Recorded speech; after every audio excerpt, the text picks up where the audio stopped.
Ma le nganga whaaloalo o te whaatalofa atuai I lau fionga I le li I Minster. Ia, e mwese fōi o whaiwalo Filimba. Ia, ma le whainga malanga.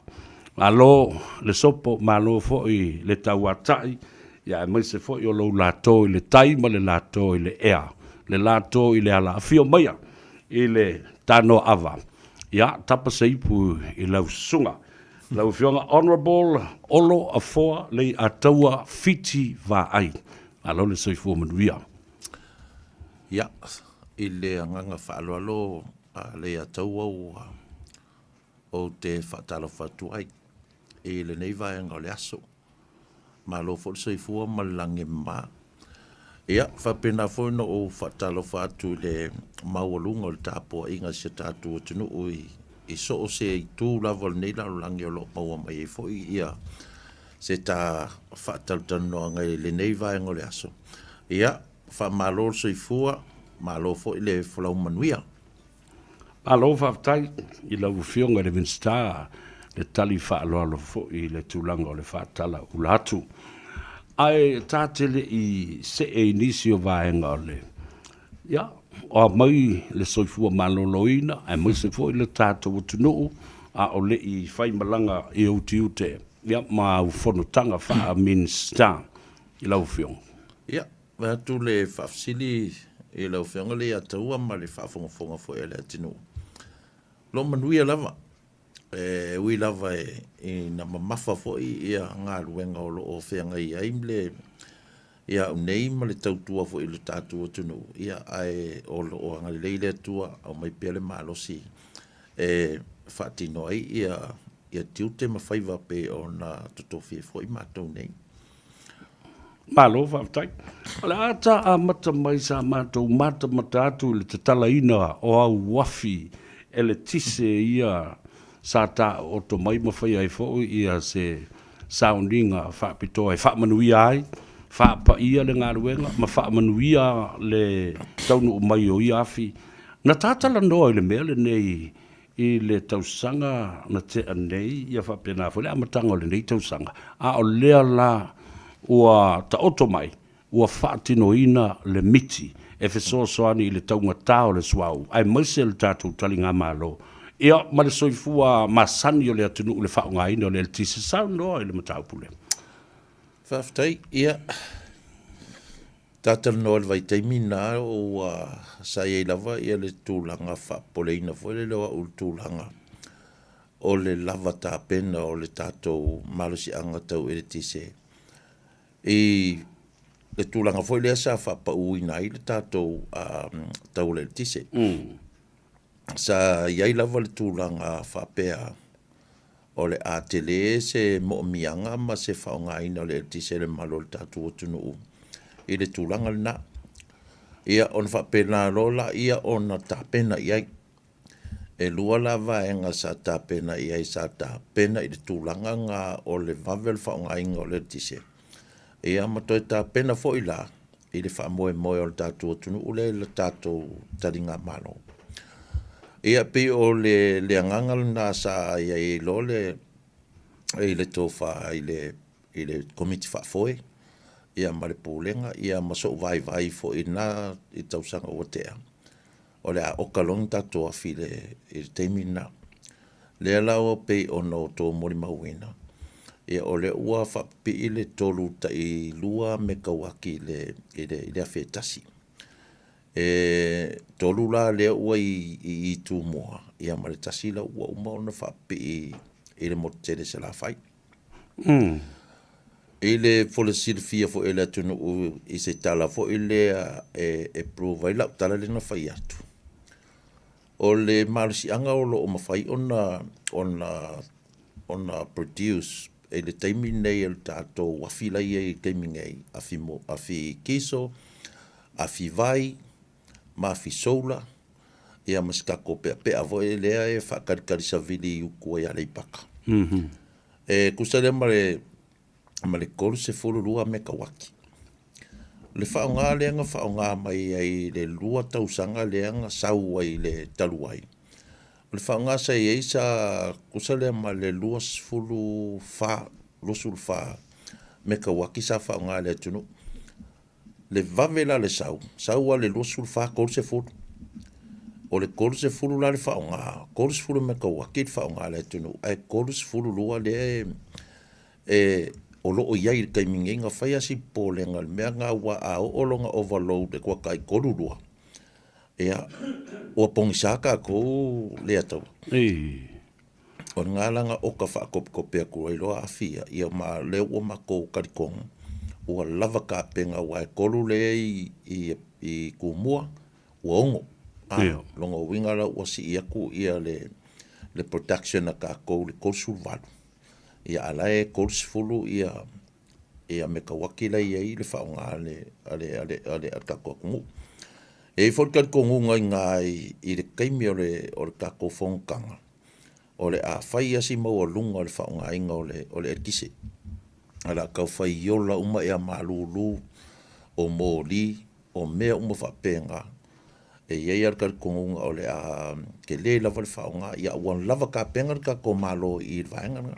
Malo, whātai tā ua tele.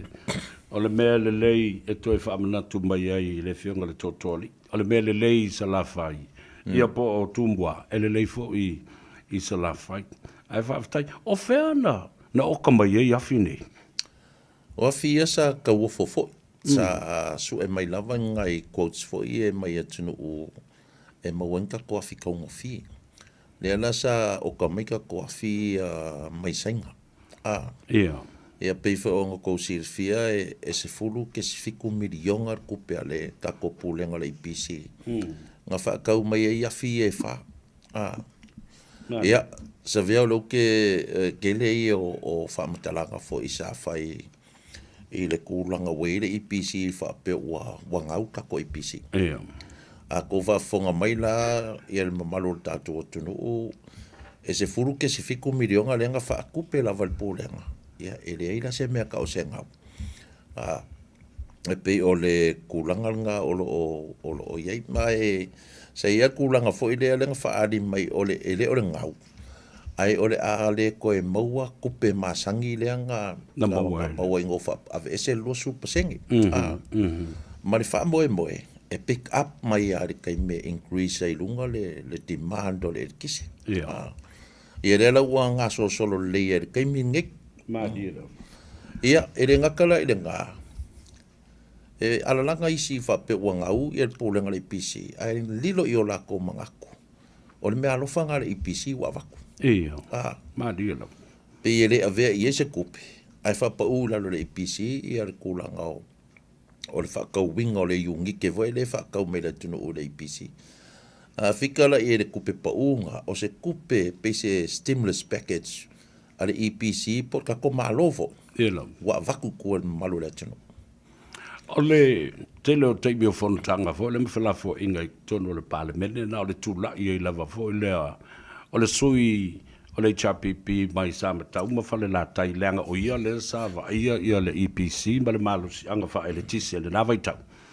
Whai mai o le whaapa uina o le 2% o le whaatino ina ma whaatau nu o se tasi o tau a nawa tau a le whaatuatua i le atua sa moa o tasi pe a o mai tono o le whainga malo lea la na whaatino lava ai whai mai ua ngau ai ia tupe maua a le EPC a le la o whaalongolongo atu nei ai lea ua ave ese le 2% sa whaatino ma whaa manui ai i le atu nuu i le taungo fie.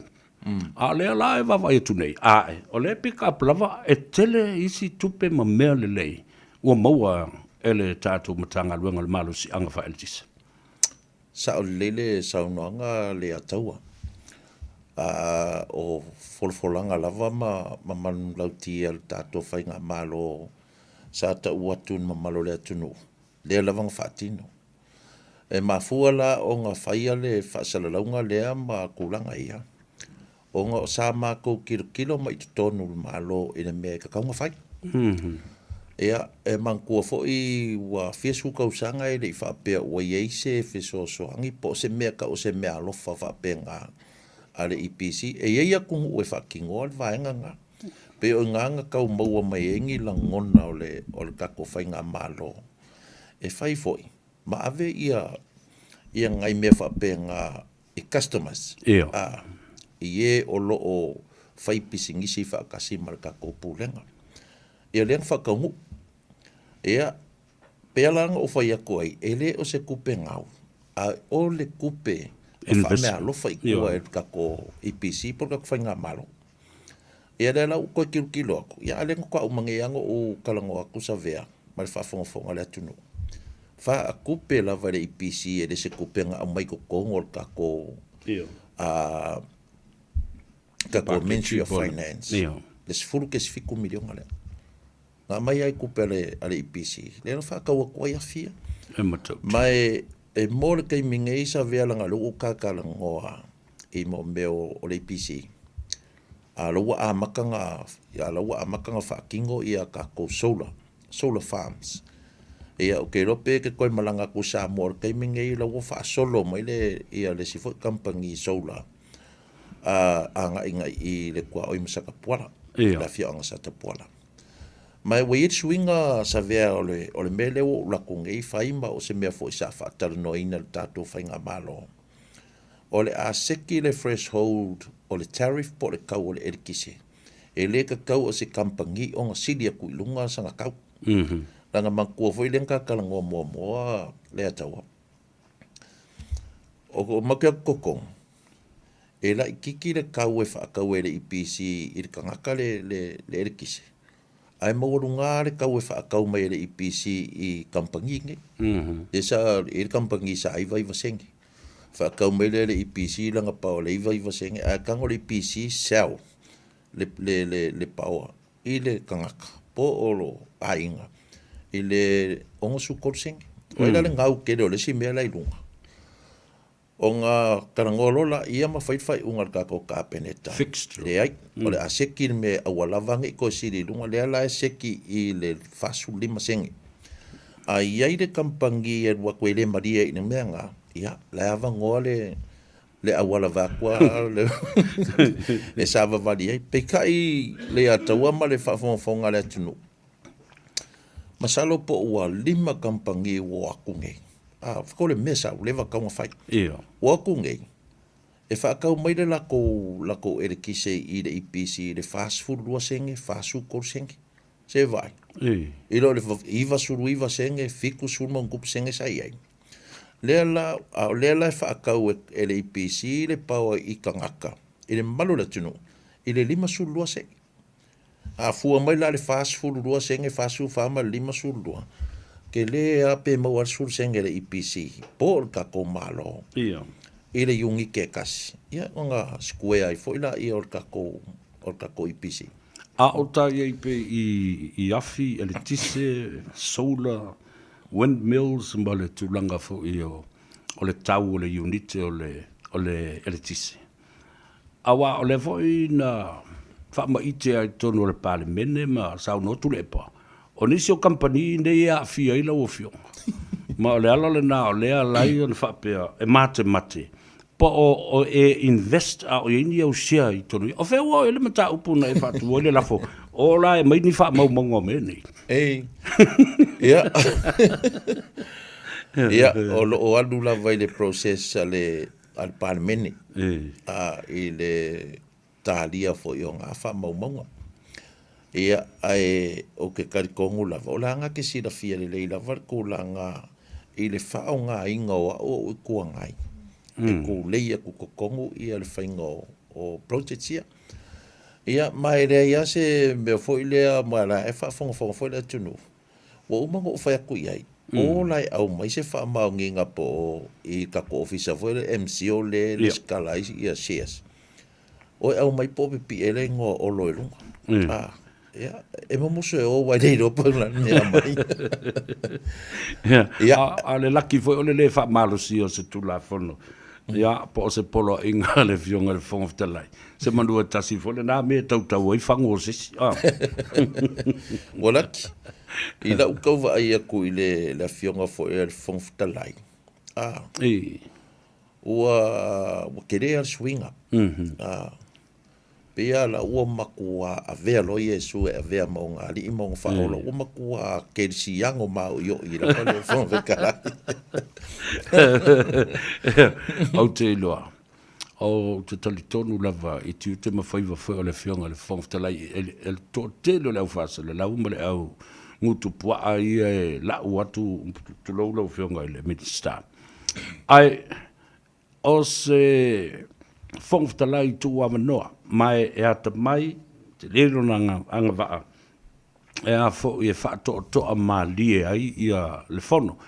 Ai masalo, ai na paula te mino vai atu pe ua kau wika le whong whakalai, o le whaka kule, sere, ngā whai na roi e reo. E moni, e karu fo isa o ngā o kukong o le parlemene. Whakoa o ai ale se whong whakalai wa kūrunga. O whapea i le kaimenga, sole. O le la vai le whong whakalai o ngā ai o le mela ki e i le ataua. O le laki o le le ka kia o le sa malavo i le au ka whorka malo. Sa mo kaila ka malo. Ia, ai o le kula whonga fo. Wha parlemengi. Ngā le pa o le sa mala ko whaso i fua whai ngā paroka. E peia o le pa sa malavo e le wha singu sili. E talo i lalo. E talo o le whai unga nga. E kusele le ala ma i sa mala le luma o le whonga whakalai. E whai lo le whai unga le whonga whakalai. Wa uma o el malpai inga akoa. Pa o sa mala uma. Ia, o kei loa le sa mala ngā le ataua peia le ngā ave valasi. Le kau whapa o. Le whapa o, inga le. Malo, whaptai tau o tele. Tātou e fwoi mai i awhi a le.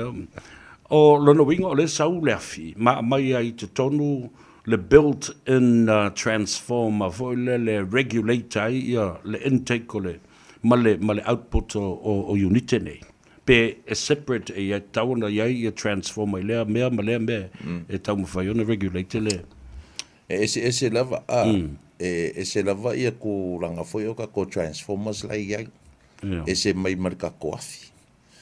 Ia o le afi o ka ko afi la ia ia regulator se building. E regulator le power le anga i ka ko transformer le distribute lo la i o le electricity. O le kulanga ngai ai pe ngo ko mai ka winga le ataua ma le whaafonga le atunu. O lo whaakingo ai i ngā ruenga le IPC kaiminge upgrade uma transformers. Langa o kelo kako transformer kuai sa iai. Ia pei sa mawhai o ngā mawhai o ngā kakali mai transformer ia le mawalalo le whaonganga le kise sa iai. Lea la ua alu i lunga le whaonganga le kise ma ua mga o mia foi. Ia le koe upgrade o ngisi transformer malolosi aku. Ma o le si amea ngā penga o kalangoa koe foi i le si kaimi. Ua lai kiki transformer. A o le area le cover le transformer lea. Wa kele ainga ua air conditioner la ko fale so wa kele ala le consumption. Wa kele ala le ia wa kaule nga fakia lo la transformer ku ainga ka ko. Wa tele le. Ia le kisele e feed ai ainga kai kasi. E mara si mea le ataua o ma ko sa mol kaiminge.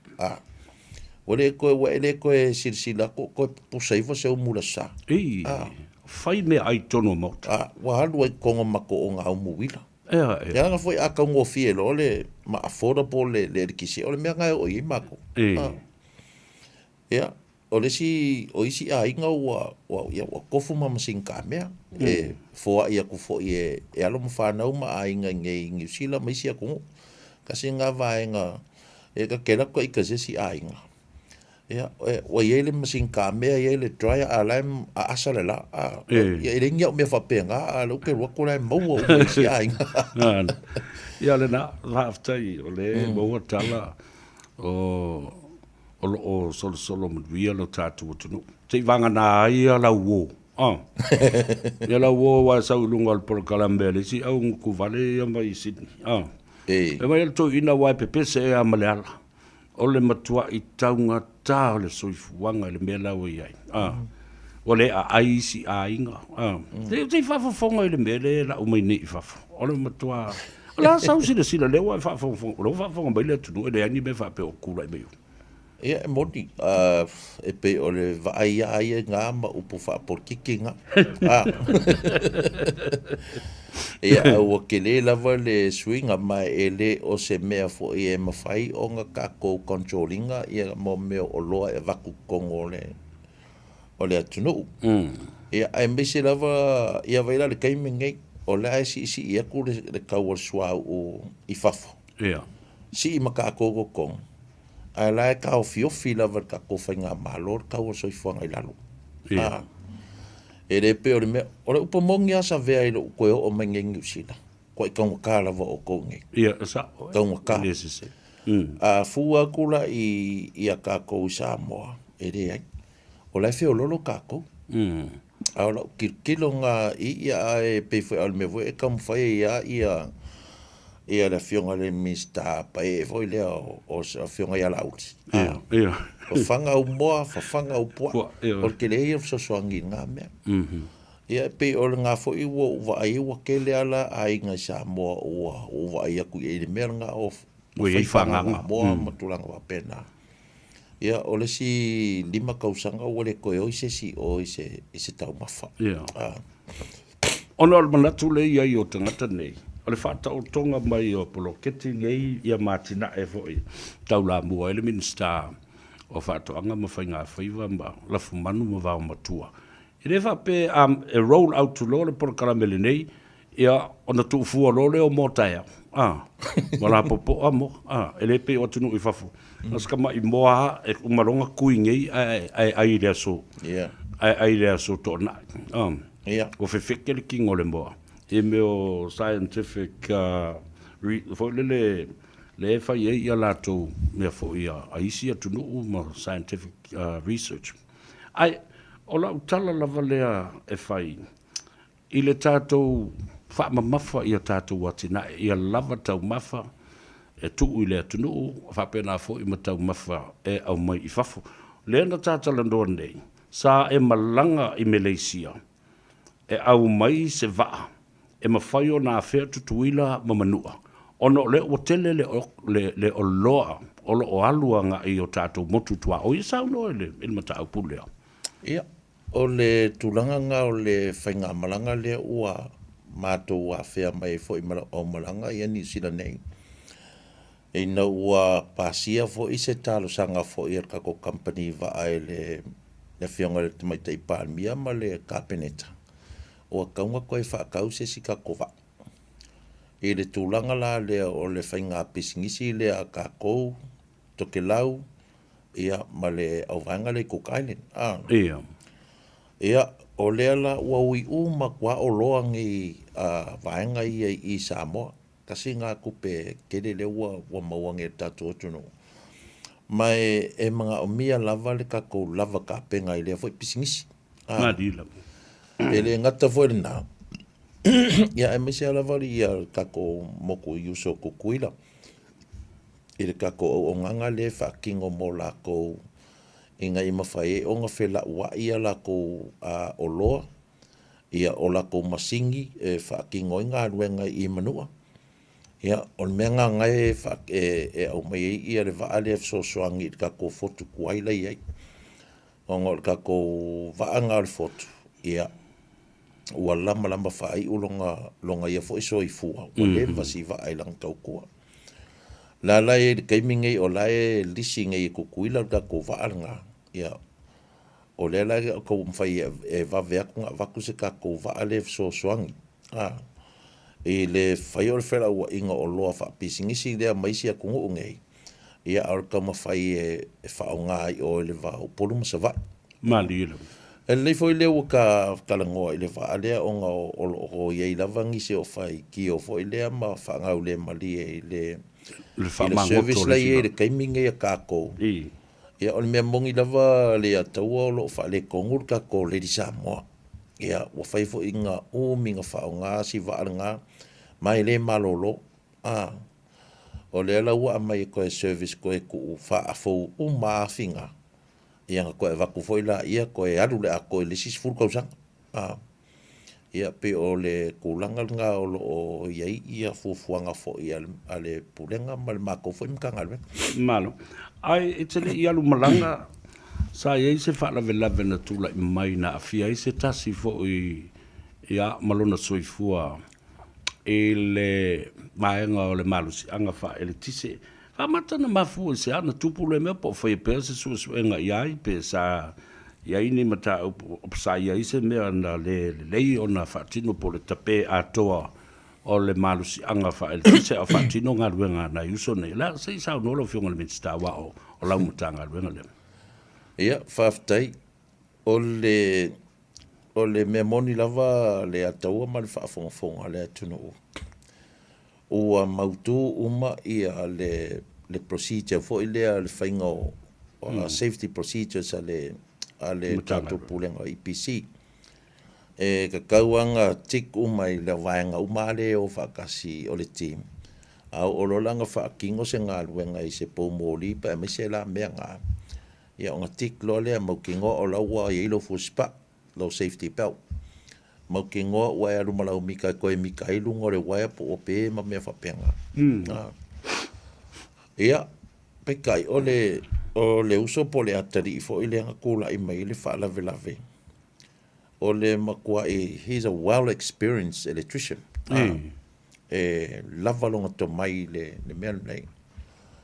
Ia, e su e ko fo ilanga team e lei lope e se anga ko e anga ia le ngo fo ilunga o le pou ai o nga fape alu ko siaki pe o mau ki ngo le lei to ke lo ilo si mai pese ri poke ri o i se ri poke ka ai o anga i fo ila le ngo e le i avengi o nga gloves fo i insulation e au i a po o le meanga kula i whaavlavi.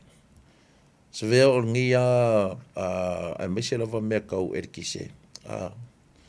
Ia e makako ngā ruenga i e whai e al kako whakamala i liskaimi. Ia, tā uatel. E kariko ngoa ia ua mai mau fo i lea kāka whai ngā ruenga o lo i eile ko mai i langa ngā ruenga.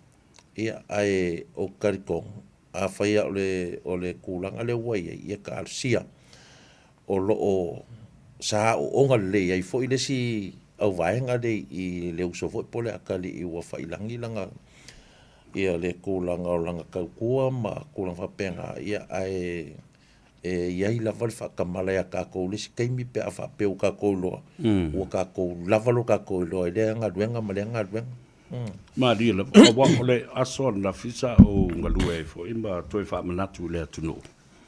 Ia le ta u tele o le melene o le OSH i nei New Zealand. Occupational safety hazards and health policies, safety policies le tunu nei. E tau na toi asiasi ai ma toi fa tulanga ma toi tilo ma ia fa manatu pea i tangata whainga luenga. Le tā ua tele o le puipuinga o le soifua. Mai whaalave lave o tupu mai whapea. Au te lofo ua mai ona mamori sa u whamaisenga ma se. Ia.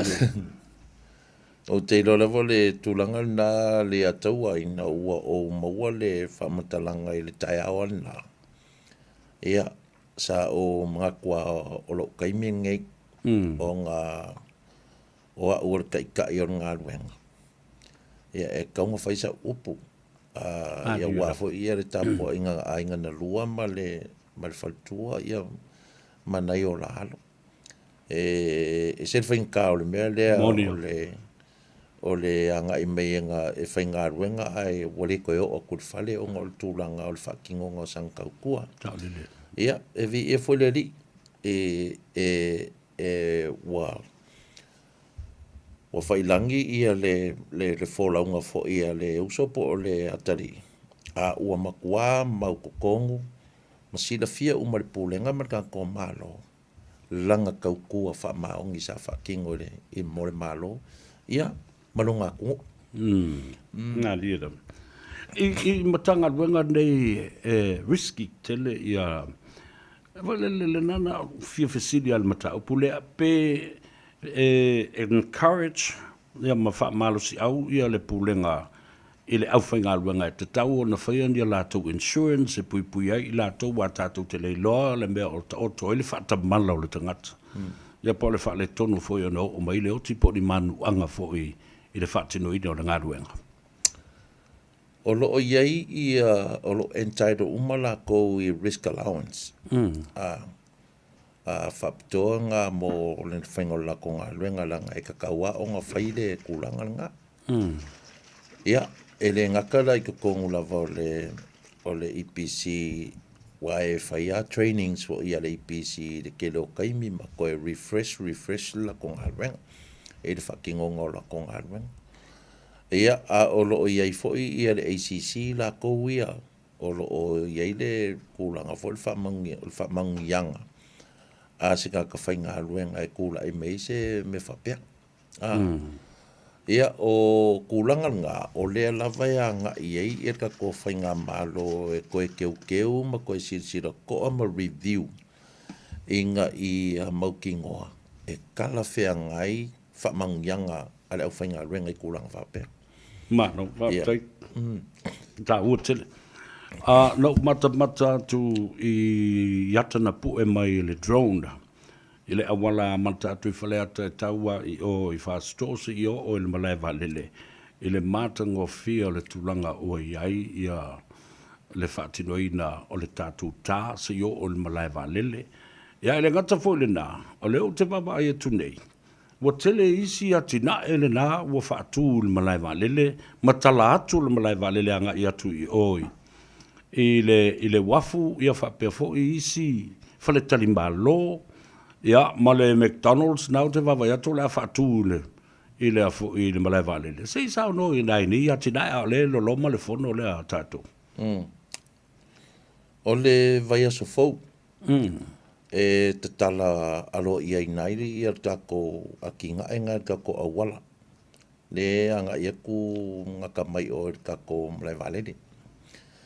Ia o ngā whaasolo o kueala i o isi ngā luenga o au kawhala vole awala lea. Madi. Ia pe foila o ngā e whisiringi ar kūlanga o kako a ki ngā e ngā mlai valele. Ia kakalangoa i le ka plan o le a whai ni malai valele o le kuku ai e wakol whaafonga le tunu. O le ko ngā vau le mea le kuai, o leo ke mangkua sa kakalango ai i fuafua ngal kako malo le a whakingo ai. Ia sao, ngā lau o kousi sila aku. Ia o le anga ia kula vai i le malai valele kau o le kako malai valele fōu la ngā ua i le whale fōu. Ia o kako whalela i e kala i le aso lua sulfiku o le masinga la wale ngei. E ar kako VIP vore le whalele a kadie kako malo. E o lesa i e kako whale sa moa la kiki foi lea. E a lea la ua i e whanga whalua ke le la wale ngā ua i e. Madi ilo. E a o ngā soso o i lola i e le aso wha o topai ka kala i kako whale whakadpase se fōula lei o i le kūlai o i murifangua. Ea mōla mō meo kako vai neo mai kukuila le regional terminals. Ia e whaongara kako whalenga mō meo regional flights e osonga i konga makulanga whapenga. E ka kia lawal kako malai valele leo ua whaisi kau taitole o Valapoa. Ia o ingala le fa moe le atau e paka i le ke leo vaa private jets i fo ia kai o malo ia o aku. Amalanga bai. Ia makua foi ka kou le atau e paka kupe le fa pe pakafua. Madilo. Ia. A faila le lavaringa ia e peila i kukuila le lakalaka aku. E faongale la kou amle vale le mo ngisi va ala popo aku. E peila o le ngā o le fuafuanga lava le ngā o whaakingo i ka koa ki ngai.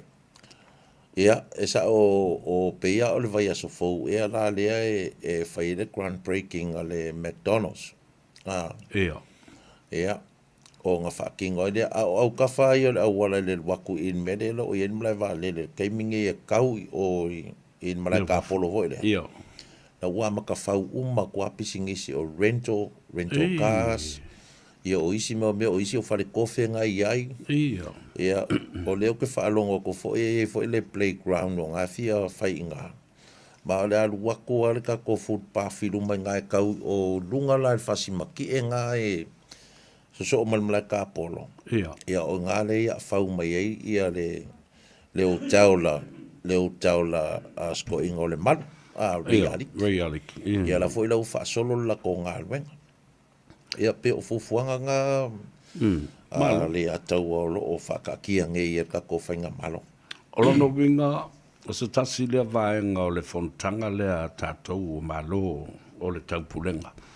O le tau nuu mai o waalele nei, o lono winga ei fo i o lātou landing fee e te tongi mai i le tātou tunu. Maua i le tupe mai i le parking spaces. Whawhea i airspace fees. Maua se tātou tupe i le whaongaina o le tātou airspace. Maua. E maua fuka ko kupe ngā ai lunga le whaonganga le airspace, le upper airspace. Pe o le whapenga foila ia landing fees, pe o ngai saungoa. Parking fees, ia, ai le ngaka foila whaonganga o ka ko securities fo ia va. So e kele ala ia le ala ngā kupe fo ilea o le a maua e o fo ila i ka ko crown handlings. Ia o le ai e fo ila ia ka ko kangaka fo i e mo le ke ungo va me va penga. E kele i kupe maua. Ia akulo makama fo i e la ungi i fo e ko mara ko ngiu. Ia le dala. Le la e ka irua ka la i o ia ka ko anga le o mai ai i o ngos fulkara Amerika. Ia, mare au ka makama fo i aku maula moso i. Ia kasinga i ke leo kupenga ia mau ai fo i ta ko ku i vaenga nga. Malo. Ese le tamu te leo le tatal ndoanga a fa i mali e mai ia tamata upu. Auta i pela i le meo le valele wa o fo le pula o malai valele umba o le minstao o malai valele. E le whana vela vele na tupu nei le Talofa Airways. Sa o wawai atua i le matua i tu i fesilina ma o te ngia e to ina matutu o le senate atuila mamanua. O le pulenga o le malai valele i tutuila. Ia whapena fu sa wawai atua i atole a fua Jeffrey Hunt o tu umai ai ina matali i fesili a o tala to ina nei. Ia whatamala. La se sa unanga la wofionga le minister. I le maintenance o tamai valele ne maso se valele a o le i tu ua. Le malai valele, so se malai valele va po whaleolo po whangali i po whela. Ia. O ke karikongu lava o le Talofa Airways o lo o iai la ko wa insingia. E so se kaimi lava la i o ka penga ria amaka ia le feo inga i de aso e siaki uma ia la ko wa. E le ngaka fu ila le ngā. E ia special aviation audits e o akuai ia kanga su e voi kaka kai pe o ngingi usila le i le e kele ngā fsosoangi aku. Ia whapenga fu ila le kako wharapukonga fu le paso. O la koulai va ai o koe e fai audits kilo lei po o kala fea ngai le kulanga lei va lele me va penga. O ngā certified ola i e operate e fo lele mo me o commercial flights. O ke lei lola pe ICA ua mafu ai o ngā kulai mai le whawhika uli lea. Ia mai ele se me mawhai o ngā kako ngā alofia. Maria. Wa ke le fo ia va lele a fo e kupu ai ia kulanga whapenga. Ia o ke makua nganga ke makua le va lele fo ile po le iwa suru iwa kasi. Le fo nga sa ua ka ko polengsia o le alu lalo le pa ule le se piku. Le landing gear. Ia ele mawhai ala nga alofia fo i mo meo lango mo me whai ua mea e ke au alu se kaimi.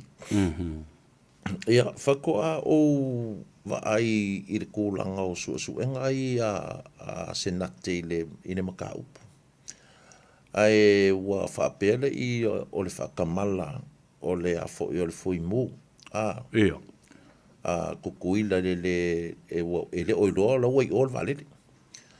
Ai kia sa vea.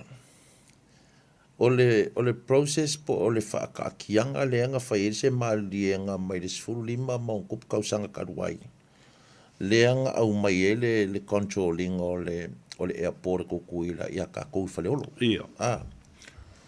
O le mea langa uwa ai aku ia ingo o koe kilo I ai. O le lima afe fuku I lunga I fol mlai wa alele o kukuila. E ngaka I le controlling e le taua ka kou whaleolo o le wa alele wo o inga. Ia. E saulo I lalo. No control. Wo le maua. E whakulala o whamakalanga. O le maua se communication whaonga ai ia le Wallace. Wallace. Le Wallace I le VHF Wallace I le o lola I lalo lunga le underground. Wa ki le inga le maua. Ia, o le mea ngā leonga o kakaulo o ke fo ia kua mi fo lipo ke kia uala e whai le susuenga. Ai whatever o whaukua I le kako malo e kukuila I mako whongofole atoa Samoa. Maria. E whai se wā le silunga o le tele. Inga ia maua le leile communication al pai lake underground I tafuna. Ma le kako tau e whaleolo. O le procedure la kou e ke ka ua le taua o ele I alu e se mawhaleolo. E ka ungu mai I tafunga. Ko e li poki le taua o ele wa e o mai tafunga. E eila se mea whape ngā kupu. Wale wālanga la verva.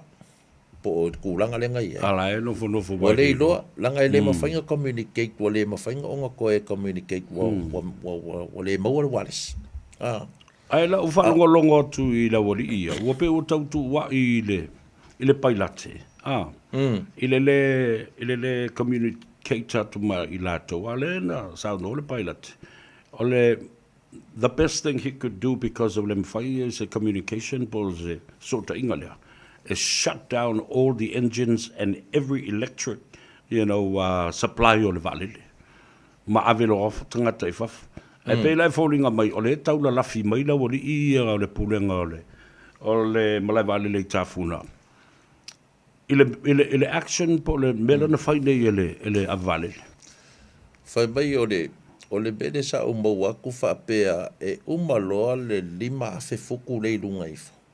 O lalo mai la, I se malienga ngai whai ma le FAA.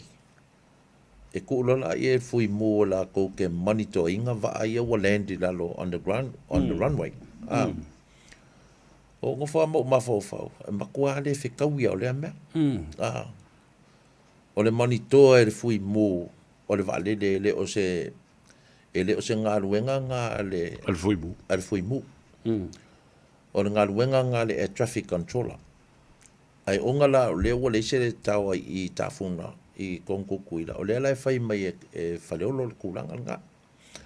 Mai o ngei meo o flights, o mei o communication ale air traffic controller ma valele. E whaalongo I alfa ala fui mu. Ioi. E monitor la vai fui mu ma whaalongo longo po whera we le vaa o le ale kala le ua whai mai e pailake o le ale kala le. O le merenga kupu kukuila. E rei whaalongo longo ia le fui mu. Langa fo ua e le eise communication e le o au ia le wale si lalo le mele e le fui mu. Ia. Ia. A ora kaiming I le ataua ua whaaluanga o racing an ka upu le konga le atoa Samoa. E kauma whai wala o med communication nunga o Mount Olotele I kukuila. Ia. Koe ala o sesi VHF e whaau o mai ai le leo karangoanga I lalo lunga mai lato underground. But o kirkiloku pele o ango kele lau kala le whai aku for the security. Yeah. E le leila o le ua pa uru wa le pa uru lunga le e lunga runway ma whaale konga. Ai e se whaale konga ai kifal whaale le lunga o ainga I lalo mai o maunga I Yeah. E le ilo ak. E pela e pe sa kirkilo fo pe ma I le whafonga fo ia kako so mai tutu ila kulanga nga. ai o le mea kaunga whai. Me tau Na ngai le se kula fongo wha pea e manitoa e fui mu ia ngi vale. Ia ka ilo wa lengo wharongo wha pea o le FAA e onga kula fongo e sanga o la kou o le Ale whamata o ani le sona le lei a wa oina mai ai I tātou I whaleolo ma whangali I le mera wa tupu nei I. Po lai sefe ma malutia pui le lei tātou I communication systems ia? Yes. O le mea ia ka ua, o le mea ka ua le o le communication ia le lei. Ia o ka kou e whaleolo I whangali, whaleolo I asau, whaleolo I maoka. E land ale va ai lunga I o lai maua kalangoanga I a le air traffic controller ma le pailaki. E reila se me wha porenga I ka kou, o ngā o ila I si o ka kou so I kukuila manoa, I tafuna. Ia mangkua I maunga le mea koe kau mamao mai, e poloka ila I o le communication ia la ko le kio. O mea foi ia le ataua. O communication ngai, e record e le tape recorder ale taua. Po a ko inga upu makala I le fisoka inga, e maua kai mea o suenga. Ia lela ua kura I mai le mea lea. E le mawhai e recorder o ngā record le tama I mea fole le black box. Mea nga kupu lunga le lunga o se I lalu le wha. Ia o ngi mea e wha kupu mangaku fo I le si fo I mako fongo ato sa moa inga ia serious la ia ka kouso I kukuila I le mea leo kakamu whai a kuai. Malo, e se le tā ua tele o le tātala noe lea vaenga, ia, a tonu o lai le lei ma malu pui a fo I le saunga le mua o le tātou ma lai va lele I whaleolo, ma isi va lele. Ai o se me tauna toi whamana tuai ma to anga I pēa e whaawau ma whai I le system I a pui ai le saunga le mu. O lono winga e whaawe I po o ai fo I le tūtino lātou te controllinga ma regulate the number of flights. Wa le wa alonga tu nei. E ono I le valu ma langa ale va alele I le aso e tasi. I le aso e tasi. Lono winga la, e se fulu ono trips, e ono e valu I return trips. That is almost 16, le alu malto e sau. O le ale pase se lau e nei, a fai e fitu se lau le return po le valu se lau e alo, o le matuata ngota, la val me lau e. Ia, o le mea rawa ia ngā o mo meo pase se. Ia e fua fo I kampangi vale I le kau o le kalasingi le lau kawhanga. E fua fo e la kou ia e le wape a rurunga le kau o le kalasingi. Ia, ai o lalo kau o la kou pasese. O le si fo I mea ngā o le ase me le si ia. E o fo ila I me service ai ia valele o parts o valele o le ise me koe kau ngofi. Ai o le kulanga le o le regulating o flights o le mea ia ngai pule ia airlines la ko. E le o iei fo ise pa pui a fo ile fa pea o kakaua wala fa se fa po se lima flights ile aso. E fua lava ile a fo ile airline. Ia pe fia la ko flights le aso ma kulanga fa penga. E fua fo ipo yengi pase se langa ma fua ngau. O tongi pau, o chara o se valele. Ia. E pe a ko fua ko ngengi me o valele. Ia o valele le lua ko ngai fia se la wafe mai la le lua ko alu sa mo. Nga la ko e fua le pase se ko e sau fo. Ia man ko fo ere vevela kere a finga I lunga I wa e maruru sa. Ia. Ia le na. Ia, wa sa fa longo tu ia yo tu I fesili fo ile tu lango le matutu o valele. E te tau ena sila. A vai o le valele le sambo e so le na mai I le between 70s and the 78 o inana fawai. O lono winga o silia le fase fulu mon tupu tau sanga o le valele. Aina o alofa tua I le fionga tole a foa. Jeffrey Hunter. Ono se wo ma mai fo I tātou te mafuta le fo I le fo I te mari. Ia lo tau mawhai ai tali mai, ia ma defend fo I whai unga sa whai. Ia a o le I taunu umai. O wa kua kangi le si seng ko. Fe mai langa o ia le nga kupu ele mea mauna tua whawhine tua wha. Se manu. Ia ai, tate alofa I to ina wa mātutua. Ia ai le o tu ua ia le lātou tangitangi pēr ina ia whale. E whiara, tau whia loro sa kako kupe o maua mai atu tuila, pēr whai o le tātou tao le o le control mai ia. Ia traffic, ia air traffic. O lo fai le review kei minge. O kei loa e le o ke leska ko kupe maua I le afo le service le fai mo tutuila. Ia. Ia e ke manga kua fo. O ke whalonga makua la kikia. Ai wakaunga review ia kalawhea ngai le whaonga inga o ka ko masingi 24 hours. Ia. Ia kalawhea ngai le pupula o ka ko controllers 24 hours. O mea ngai fua iei. O le lis. Ia ai mai se foi. O le pui ngai ka ko o le safety o la koma la ko airspace. Ia o mea umanga waranga o le kungu e kele la ko kupe. Ia. A le ungo vai a ko kungu. E le o kalawhea ngai ia le ko nginga fo i o ka ko service lea. Ia. O ai o walewa nga manga o kukui le sui e whakere a kuilunga o le rope whawhenga whaongala ko kupi. A ole ai whapela I o le whakua au loa ngei kausanga ke ngei e le o kere se ka ko kupi o maua mai. Awa, o le lau whanongolonga tu la whau lau whiong. I le si fo I whanutanga le sentua. Ma le senate lea na saunua ia le whionga I le Palestine ia tua olo. E le si au vanga ia puno I le malevale. E fia se me o totongi e vale leo Samoa landing fee. Ai tali lista mai tamai e sfurutala. Fai vai le tala tua olo. Se fulukala. Lale o mi kalunga fa ngar se fulukala. E lenda I le vale. Mai ua leva. Awa te mali e pe fa susu e tangata pe a mai I lumo sentoa. E wa pala a ai a waile. Ai ma se fesidi e tau wha au whiwhia, vole le pe tau a whei mai. E sau sao a mea kam. Ia nga. Ia e o whola le vaale na watu nei e restangata lea I le sunga e pari. O whesiri lo. O ia ngā le vaale, me le vaale pari. O e lena whai lena whaatanga ina le vaale. Mai o lea lafu. E te whai ngā luenga e le malo po te whai ngā luenga e pari. Mai langa maki a inga. Tala noa I nai whanua matulanga o loo iai ia o te mtua tolo pulou le whionga I le konsula o le tātou malo I nei I le apa mai ma whesoa ni pe wale wa whai ale porkalame sa noa I le whionga le konsula I lunga le Radio Samoa I aso lulu lava o anga luenga o tiute o le whionga I le konsula malona au waa ia ma mea mwhoi ono so soni mele tunu o se polkalama ese leo ngā I lau whionga le Mr.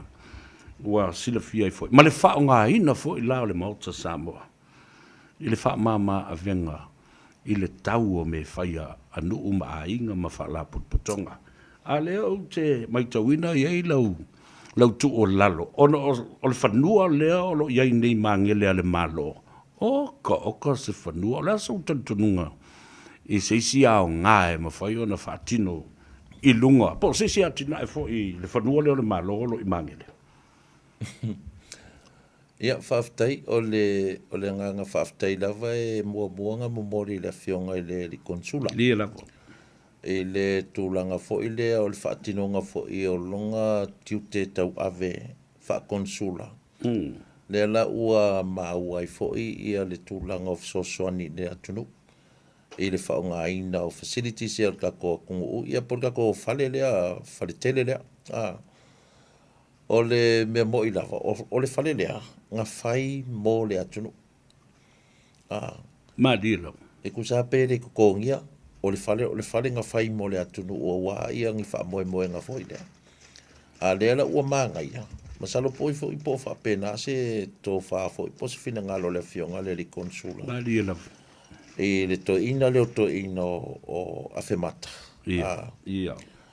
o se fesoasoagi ga pau le mea o le fia maua singa se lengi foʻi lea auā la le faakigoga o maintenance o le fale Samoa au magaia kele lau faalogologo aku ua faisi pisi o le fale Samoa le kaimigei lo o le kūkū ke au faalekoga oga la o le fekuugaʻiga la o le tofā foʻi le ua magai ae i le fagua lea i magele po favauna ola ke leo ai fagua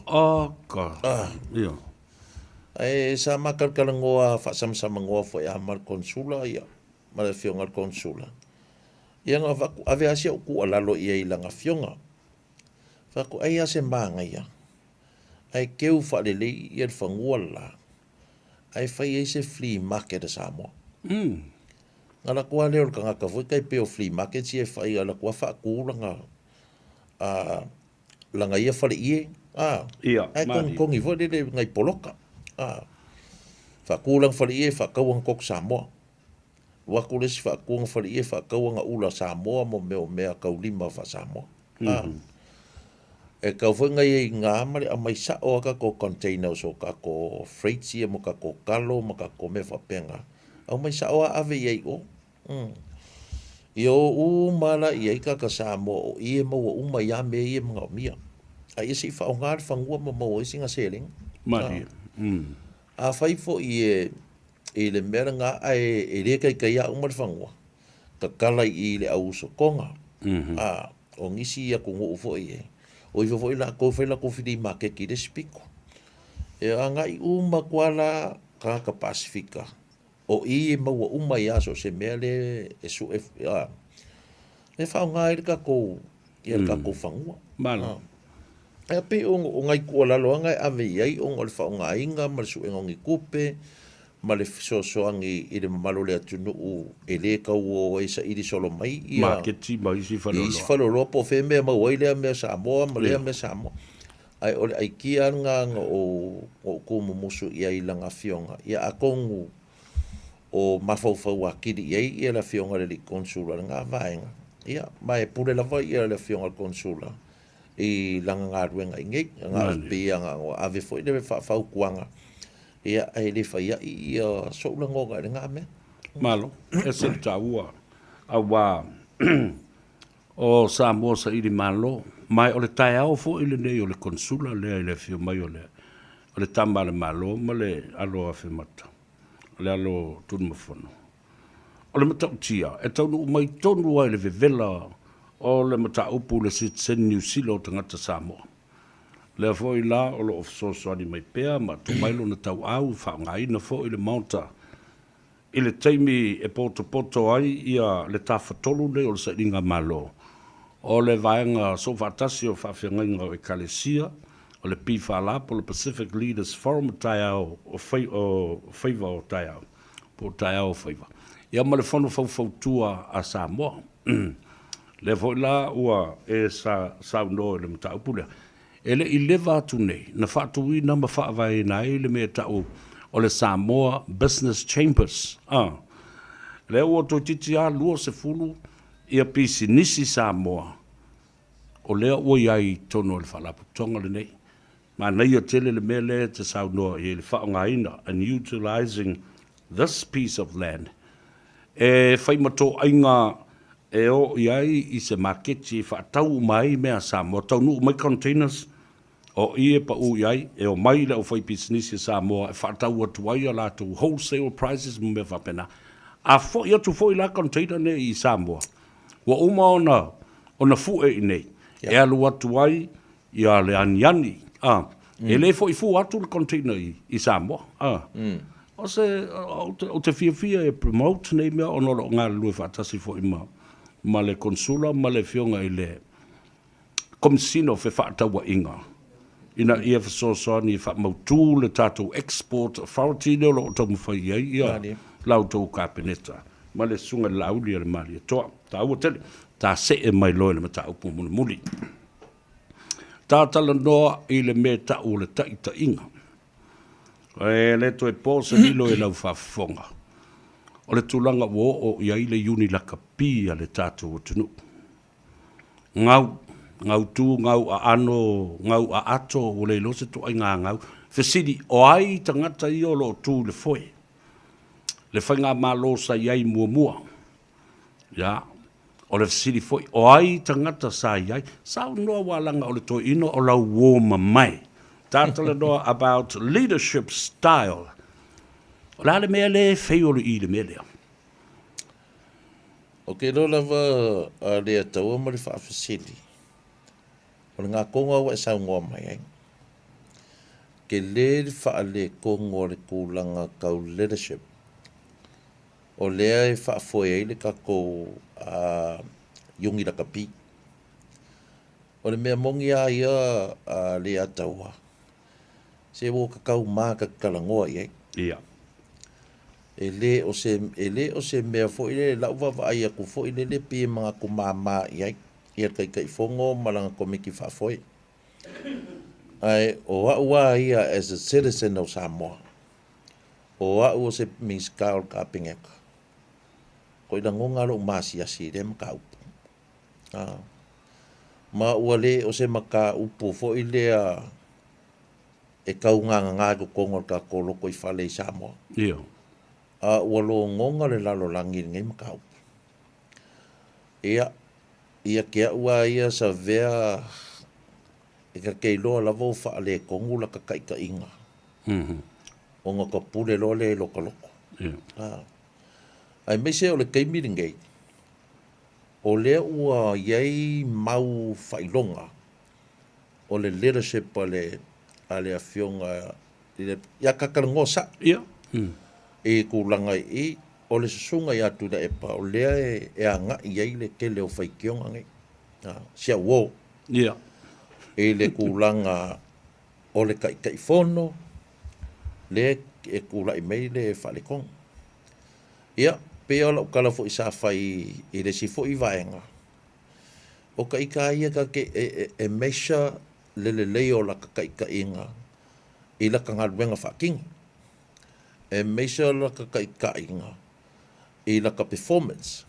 A whaila ua wheo le ia le yungi la ka pi ua bankrupt pe o upu i o ke kilo ku i eilunga kuskusinga. E ka umai ai, e le o ka ika o se ka ika i le lei.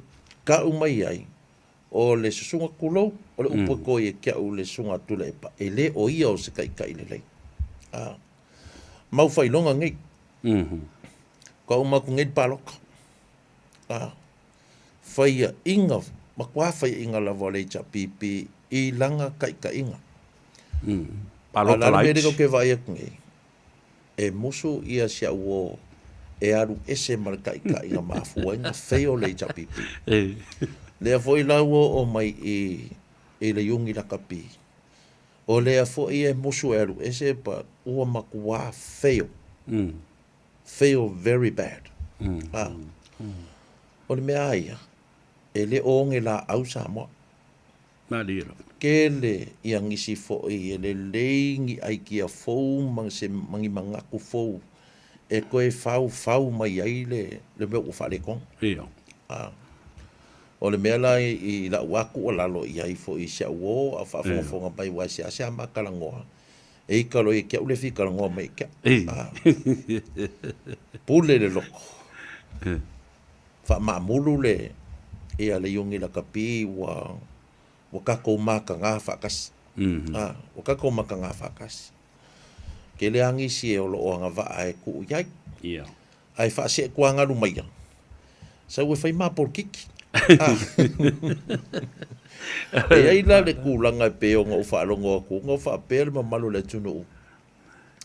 Ua mafua o ngā whaale kongu le yungi la kapi. Ua involve kere politiki. Ia. Na whaila ukala ia asiata ngā po. O ke le whaasa oa le whaupunga le whaitau lea. Ia. Langa e o mai i le teiming ei ua le aise whaalapu. Poko ngā kulou fo i a kālesia. Ua kakau mau aku. Wa iai fo ngi me o porkiki ko. Ia, ma o le porkiki. Ma o le mea o kau wha ngoa ai. O le si politician. Pena ia ka ufa ala wai kele ko mako. Mako kele le mako kele aka. Ale la vet. A sa wala le tangata fai por kiki ai kupe e ai kupe. A sa fo e fa maoni la. Nga kongu la. Nga fai le la kala le nga fai ya. O fai le la kala ya. I nga po. E la motonga. Ko ule me sao fai le mea mio kong. A ke le la le fakola u ko inga. O la uo. A fio mai fafu. A fio mai fafu. Ua la vea umai mea ngā e rua. Ua ku uma mea rua e la u ko inga nga. O le ua whare kong wai le kai anga whisiringia. A whai lo ua whare kong se mea. Longa winga wai whare kong. O longa winga ua whare kong ule mea sao. Whare kong ule mea mea kong. Kai whare kong ule mea sao. Pea o whana ve lave whasa mo fo ti ngā ngai lore me tauna whai. Wa tu ule mea sao tauna whai. Ai whamai wa whaile me le le. Whaile me le le i le wa ai le nā. A le wa tu ule le whaaloalonga sao ma tala whea ngai ma o le mea whaavai. Ia ke mangkua vo i le ataua. E sao arganga kailonga mangako. Ia moni. A whapea ngai lai ko ongo le poat. E mwhaianga whai aku sifi i le sewari. Au mai le mea sao lo kalangoa kwai. Ia nga whai a le whapenga, a o le mea la o le mea sao.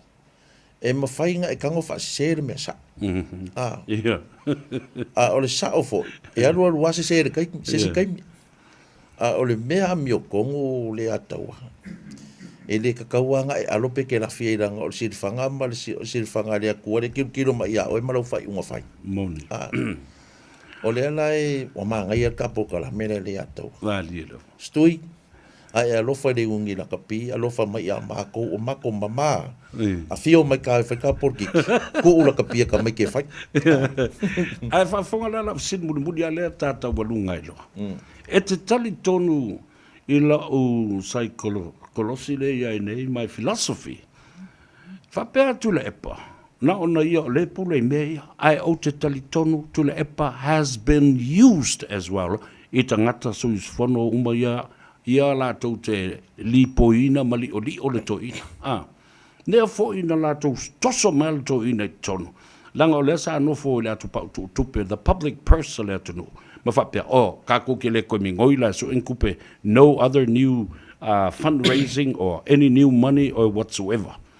Lea wa lava lea. Ia le ama tu vai lua uma ia tangata nei le patu o stoina. Ma pamu mai le tupe le fafu lea la o mai le taimi. Lea la o kankari e le au sufonu. Ia komiti lea. Ai la vea i le o ngā tonu na stoina. Mea kongoa ngā le ko kaukara ngoa kuai. O le fo ila ua vakuai la o kālu sanga whala ua kele i la koinga. A fio mai. Ka whai ka porkiki. Kūla ka pia ka miki. Langa... E olo i ko inga mea whapengei pie kau o le upua le upotoi e te au. E whailo mo le pure ko kua ngaka. E ka adura le ma le decision e kasi ma le whai unga e kasi. E le whika lai i le whaingo se whai unga. Ai sa o lea oi. Lea la ua ukia koe mala koe inga i ka luaila i la wari inga. E se le mana i o le tātala noanga ma le whaasoa i le nei aso. Pea o le tātala noa whaasa. Le masanina whai le toina. Whaasama noa. Ai a noa. Tawa lunga mai e lau fionga le minsta. Ia, o lo whaafonga fo i lo i tu malo. Ia, se taimi fo o le nei mai aso. Ia, toe taliu le uto. Ia, ta talo lava fo i a maua lo malosi, maua le tō wha. Ia, lau fionga i le minsta. Whaaftai, ia, whaaftai, o le mua lavanga o whaaftai atu i lau fionga sa vea, mo lau fionga fo i li a taua. Ia, me se fo i le mamaru pulenga o le tātou Radio Samoa mo le ava noa fo i. Ua maua le nei vai tau, ua asiasi mai ai. Ia, e tātou te whaasoa ai fo i ma tātou tantarie. Ia, i mata upo fo i o loo mawhai ei ona a watu se langona. Ia la. Ia o tā ua lava whaasoanga nei aso ma le tātou atunu. Ia o manatu lava o le tangata la tau ia. Mari. Ia ai a whaifo i e mauaise au ngā i le tātou whaasoa. Ia le lei, vi ia le ri.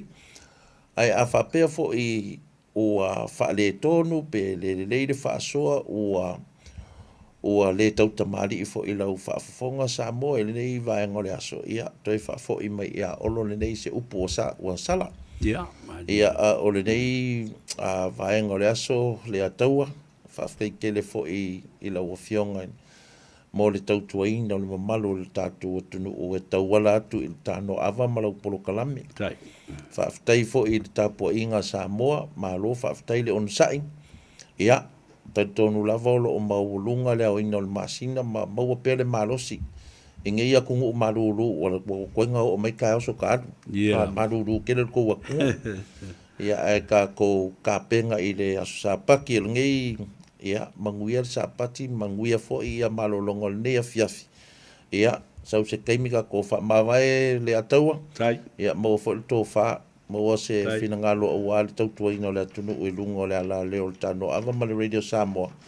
Ia, ai, o wola le lofa le atua, so i fua manuia. Hello, tai. Ia, upu masani na le tunu, le o whaifo. Tua mafa fili malae, ia le saunoanga le o fionga i le Winstar.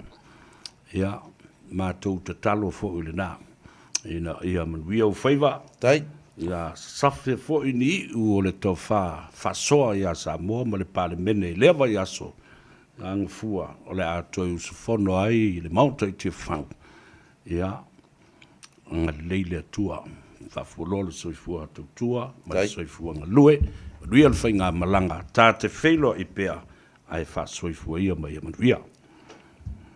Ia, le nā Samoa whafonga fo i le tāwalunga o le talandoanga fo i ma le fionga i le Winstar i le nei a wauri. O whaamrianga umalava. Tō se teimi tātou te maua e talandoa ai i tai o le tātou o tunuu o se whaamrianga le au maua nā. O se awanoa wha auro. Ria le Winstar e ria fo i le whaafunga mai i le tātou o tunuu.